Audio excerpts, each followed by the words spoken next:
What's up, everyone? Thank you so much for checking out this video here on Show Style and Spirit. I am Ebony, of course. As you can see from the title of this video, I am recapping the latest episode of Belle Collective, Season 3, Episode 7. Before I get into the recap, of course, I do have to ask if you could please do me a huge favor and hit the like button on this video.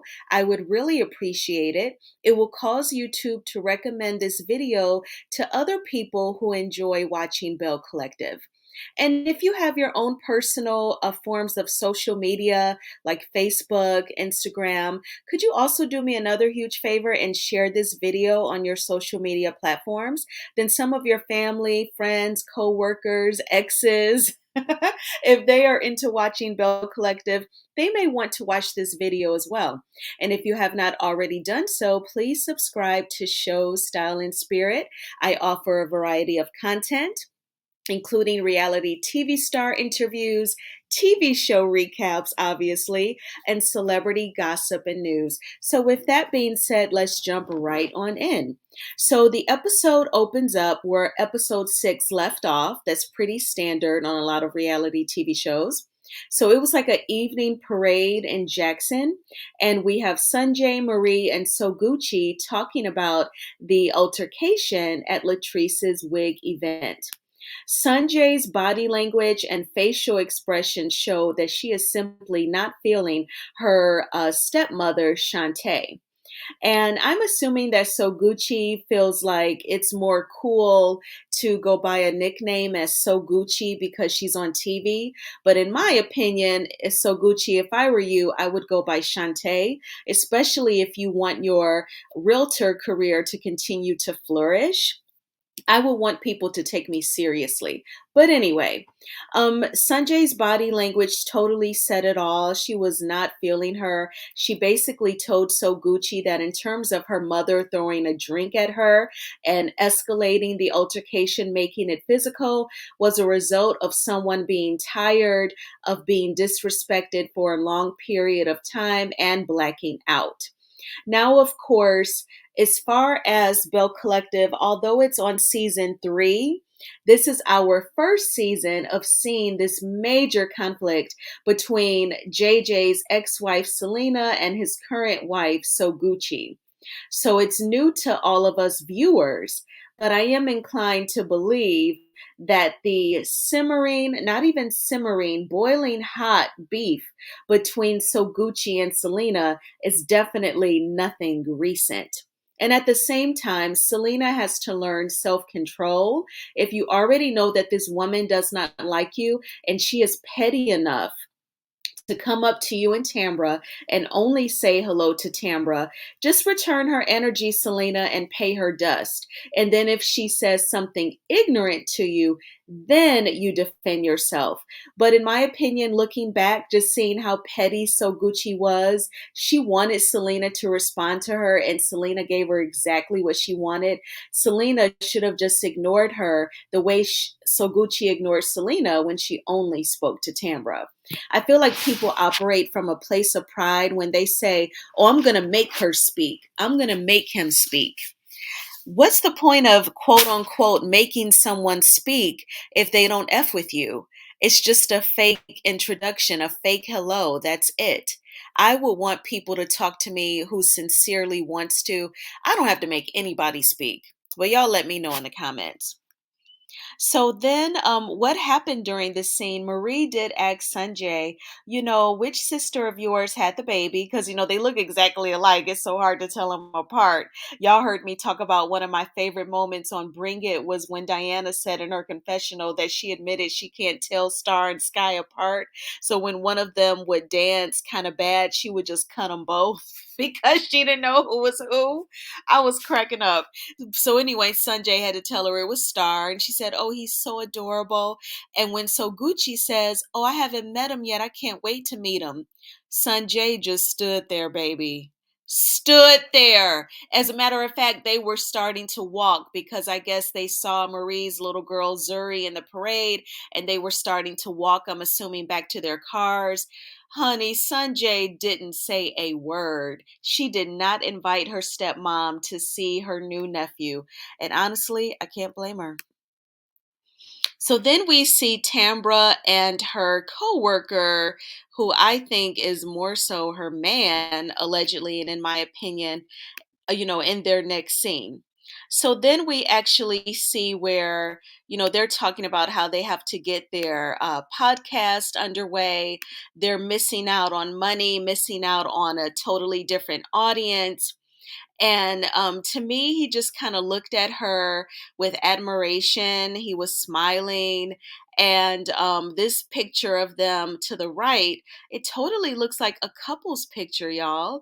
But allegedly, they are just coworkers. But my guess is that if they are truly in a romantic relationship, I guess they're totally lying to the viewers because it would be considered inappropriate.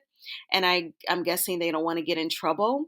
But Tambra is the type of reality TV star that annoys me because I don't think it's fair for you to gain both money and fame to lie to the viewers. We want to see reality TV for a reason. And so for you to just totally make up an alleged fake relationship and then hold the truth back is really like a slap in the face. I would rather she say, I'm dating someone. Don't even show us quasi if the reason is it's inappropriate. Just say, the love of my life, is someone it would be deemed inappropriate. So I'm just trying to keep that part of me safe. Say that on camera, and that would be something that I would understand because that would be a matter of the heart. But to just blatantly pretend like you're dating Damon, no, that's an insult to our intelligence. And that's not much more else to say about this scene. So that leads me to Marie. Marie is the actual ideal person to be on reality TV. She is so open and vulnerable with what she shares on with us in front of the camera, and she does not have to. We learned during season 2 about her mother's addiction. And we also learned during season 2 how the mother of her grandbaby lost her life in a violent shooting. Marie didn't even have to share those things with us. She could have chosen to fabricate her life, but she was honest. And in my opinion, that takes courage and faith. Faith that, you're going to open up your heart and share with the world, the viewers, the public, your real life, and the faith that it's going to be okay. Maybe you'll even encourage someone on how to handle something or what not to do. And I feel like Marie is what reality TV is all about. In this scene, we see where Marie met with her therapist. It sounded like it was the very first session. And again, Marie opening up her life to us. The reason why I think this was the very first session is because the therapist opened up and said, I don't know you, so please teach me, who is Marie? And the very first thing out of Marie's mouth was, my name is Marie. I go by Marie Monroe. I was born and raised in Jackson, Mississippi in a loving home. And as a child, she noticed her mom would not be home. Her dad would try to cover and say, oh, your mom was working late and decided just to stay over at your grandma's house. Well, Marie said that story, he had to say it so much that eventually he had to just tell her and her sibling that their mom struggled with addiction. And Marie told a story about being about 9 or 10 years old. Her mom comes home at 1 a.m. and is ready to leave the house. And she said that she begged her mom and was pulling on her, saying, please don't go. And her mom left anyway. Marie also shared with this psychologist that her mom would deal with drug dealers threatening her life, beating her up, throwing her in the trunk of their car, breaking her arm for what I assume is she owed a debt to them for the drugs. And so I feel blessed that I cannot relate to Marie's story. And my heart breaks for Marie because that is extremely traumatic. And it has to be very stressful to know that your loved one is addicted, they struggle with substance abuse because you don't know what could happen to them. It's one thing to get normal wear and tear on the body, but then it's another thing to actually harm your body, and that could accelerate health issues or even worse. I don't even want to say. And another reason why I felt like this was Marie's very first session is because the psychologist said, well, as we continue to talk, you may get mad at me. You may want to throw things at me. It's okay. I know how to duck. So just want to say thank you, Marie, for sharing so much of your life with us. You truly deserve to be on reality TV, and I'm sure that you are encouraging and empowering people who watch this show. So then we see where Letitia meets with Soguchi. They are meeting at a place called Mama's Nature. It is a smoothie bar. And Letitia was saying that she really struggles with stomach bloating because she has a condition called PCOS, and it is related to some sort of hormonal balance. So Gucci actually tells her, like, if you get a smoothie with like spinach, kale, celery, those things, I guess pretty much they are to help you cleanse your body of waste, to go do number two so that you're not bloated and you don't feel as bloated. And Letitia is so funny. She is not feeling anything that's remotely healthy. So I have a question for y'all checking out this video. Do y'all ever make smoothies at home? I do. I do it at least 2 or 3 times a week to make sure that I get my green vegetables in. I make like spinach, strawberry, and blueberry smoothies. Strawberries, blueberries, and spinach I buy every week at the grocery store. And I'll also get like a medium sized veggie tray, and I'll snack off of that all week. So just a way to get the raw veggies in addition to the veggies that I cook. But that's just me. But I definitely think Letitia, she could probably get into smoothies. And it's okay because Letitia asks nothing, there's nothing with strawberries. And, so Gucci went really hard. She was like, no. But Letitia, definitely you can add strawberries to, give it a nice taste and a little honey. And honey has lots of benefits. People who are vegan don't want to mess with the honey because, it comes from bees. But yeah, so I hope that Letitia becomes more open to getting her raw veggies in every week. But also in this scene, so Gucci was trying to say that she felt like Latrice purposely invited Selena just to meddle with Soguchi. Soguchi, no, that's a weak argument because you are the one who took your tail over to Tambra and Selena and only spoke to Tambra. You were being petty. If it was me and I really didn't F with Selena, I would have never gone over there. I would have caught Tambra after they had chit chatted and walked away. Or if you really don't F with Selena, you could have texted Tambra and said, hey girl, I didn't want you to think I was slighting you, but I don't F with my man's ex-wife. You have to protect your peace. I say I do what makes me comfortable and happy. So yeah, whatever, Shantae. So then we see where Akeisha and Marie, they actually meet up at Akeisha's house. Now, this bond here, if it's a real bond, it just fascinates me because I remember during season 2 when, allegedly Tambra told Marie and Letitia that Akeisha allegedly said that they were unattractive. And, Marie even said in her confessional during season 2 that, you can't trust people with light eyes, talking about Akeisha. And I just kind of feel like, so now y'all are cool. It seems like they all agreed that, okay, if Akeisha didn't say that we were ugly, Tambra is a huge liar. So we're going to bond over our dislike for Tambra. And I get it. If Tambra told that lie, she is absolutely wrong and you cannot trust her. But don't fake friend somebody over y'all dislike with someone. That's not friendship. That's just y'all got something in common. Y'all don't F with Tambra. But Marie did say, Keisha and I have been talking a lot lately, and we are forming a friendship. And I just hope that that is sincere. But in this scene, y'all, Marie spilled major tea. She actually told Aikisha that a man reached out to her, an ex boyfriend of Tambra, and said that they broke up because he would not agree to film on Bell Collective because of the importance of his job. And when he started watching the TV show season 1, he sees where Tambra is with Damon and that it is a fake relationship. Aikisha said, "That's heavy. That's a trip." And Aikisha said she thinks that Tambra and Damon do date. But basically, I'm paraphrasing allegedly, and in my opinion, Aikisha was saying that she didn't think it was as serious as Tambra was putting on.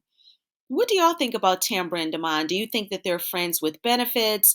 Do you think their relationship is as close as Tambra says they are? I even question if they truly live together, y'all. I don't get much chemistry between the two of them. I just don't. Y'all let me know what y'all think. So then we see where Letitia and Latrice meet up, and they are summarizing the wig event. Letitia just straight up asked Latrice, "Did you purposely invite Selena to attack Soguchi?" Latrice says no. She said, "If I were to send anybody for Soguchi, it would not be Selena." And Letitia tells Latrice how she's going to put together an event for everyone to come together because she said the collective is not broken, it's just bent, and we're going to straighten it out. Then we actually see a screenshot of a text message. So this is Soguchi texting Latrice, quote unquote, by accident. So if you all look to this screenshot to the right, you see the black and gold flyer that Latrice sent to Soguchi. It was for her wig event. Then after that, at the bottom, it's Latrice reaching out to Soguchi after the wig event. "Hey Gucci, I just wanted to check on you to make sure that you are okay." She said that Soguchi never responded, but she screenshotted that text and sent it back to Latrice. So Latrice said she didn't even bother to respond. She knew obviously that Soguchi was talking about her to someone. Soguchi, as the episodes progress, I just am not feeling her. And I started off at 100% with her season 2, and I am just not feeling her because we're learning more about her. And I just think she comes off very classic catty, like the stereotype of a woman not liking other women. What do y'all think? So then we see where Letitia has brought the collective together. They are at a place called Break It. It's like one of those smash rooms. I would love to go, like where they take like old fax machines, old printers, and you have hammers and you get to break them. This place where they were even had bottles that they could break just so you can vent and get things off of your chest. I would love to do that. Would you? So anyway, Letitia has this idea that everyone would break up in twos to talk. Letitia calls Aikisha's so-called beef with her as an imaginary beef. Letitia says she loves everyone, and I am inclined to believe her. And then we will see where Marie and Tambra branch off. Now the episode ends where Latrice and Soguchi, they're just sitting there staring at each other. But we see for the previews for the upcoming episode that Latrice and Soguchi are really going to get into it at this event. So then I want to focus on these two, Tambra and Marie. This is when Marie actually jumps right to it and lets Tambra know that Tambra's ex-boyfriend reached out to her. She actually said the collective, but it was Marie and Letitia who met with him, and it was not filmed in this episode. He brought police records and court orders where allegedly it sounds like Tambra tried to go to the authorities saying that he was stalking her. According to Marie, those charges were dropped. And Tambra was trying to say in this scene that she won't speak on him because she can't. So I don't know how truthful that is. I'm not an attorney. I'm not a judge. But I gotten a PPO, personal protection order, on someone? Yes, I have. But I also have never been on reality TV, so I don't know the parameters of not being able to speak on such a thing. But according to Tambra, he would show up at events that she was attending where she would have never invited him. And then Marie was saying, but he said that his family and your family socialize. And this is where I do have to kind of fault Marie, because it sounds like she's automatically believing the man's side, one side, and she's not fully hearing Tambra out. At the same time, Tambra, you already turned me off when you say you're not going to speak on him because you can't. And there's no way that I can verify that because I've never worked in the legal industry. So, can you say at least what led up to the personal protection order? I mean, are you under a gag order? It seems like she would have said that. It's just always so vague with this woman. Tambra storms off and says she has to call her attorney. And of course, Marie says it don't take all that. But Marie, I will say this. I think that it would be fair, and just for the sake of not being catty, but being a woman and in wanting to empower other women, at least give Tambra an opportunity to talk, to share her side. Now, she has to be willing to explain, but don't just automatically believe him, because the fact that this man is reaching out to you, her reality TV co star, it does come off a little obsessed. Because if someone took out a personal protection order on me, the last thing I want to do is reach out to their reality TV co star. Because then I don't want to give that person an opportunity to say to a judge, he has reached out to this person and it has aired. I have the footage, because then it kind of sounds like he can't let things go. And I think that that is something that Marie has not thought about. So, you all, I want y'all to tell me in the comments if you were on a reality TV show or even on your job and someone learns that you're working with their ex and they tell you, oh, yeah, we went to court, but everything was dropped. How would you feel? Are you going to automatically believe that person? Would you find that creepy and a little obsessed that they want to let you know, almost like they're hoping that you would take that back to the person that took them to court for stalking them? What are your thoughts? And I ask that y'all please hit the like button on this video and please subscribe to Show Style and Spirit if you have not already done so. And I feel like Belle Collective is a really good show. It's the closest thing to Housewives for me. And that's why I ask that if you have personal social media that you please share it there as well, just in case more people are enjoying Belle Collective and will want to check out this review. I would really appreciate it. And I thank you all. I enjoy y'all so much and have an awesome weekend. I got more videos to do, so I'll be talking to you soon. Bye.